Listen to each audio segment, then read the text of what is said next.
જય ભારત, જય સંવિધાન। હું ધરમસિંહ દાપા।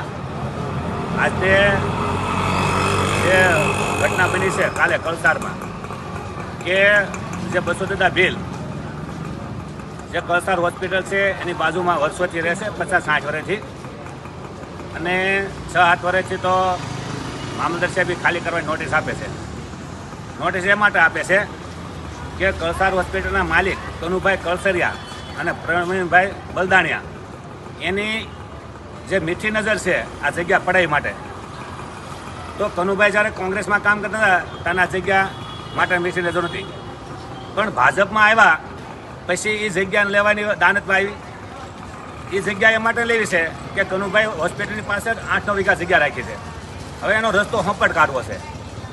તો સરકારને પણ કહેવા માગું છું કે જે તમને હિન્દુ હિન્દુ કરીને મત આપ્યા છે, તો વર્ષોથી 50-60 વર્ષથી જે હિન્દુ સમાજના લોકો જે સગનભાઈ ભીલ રહેશે, તો આવા ભાજપાના કાર્યકર્તાઓ આવા ગરીબોના મકાનને આવી જગ્યાઓ લઈને એના પેટ પૂરાતા નથી, બરાબર।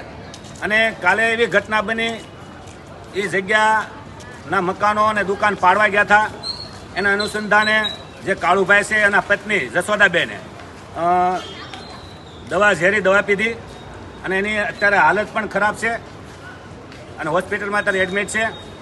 તો સરકારને કહેવા માગું છું આ વિડીયોના માધ્યમથી કે 30 વર્ષથી જે હિન્દુઓ મત આપે છે ભાજપાને, અને અત્યારે હાલમાં આખા ગુજરાતમાં ભાજપા સરકાર ગરીબોના મકાન પાડવા, ગરીબોની જગ્યા લેવી, ગરીબોની જગ્યા પડાઈ મારી, અને ભાજપના કાર્યકર્તા હોય, નેતા હોય, સાંસદો હોય, ધારાસભ્ય હોય, તમામ લોકોને બીજું કાંઈ કામ નથી કે જગ્યાઓ પડાવી અને મોટા બિલ્ડિંગ બનાવવા।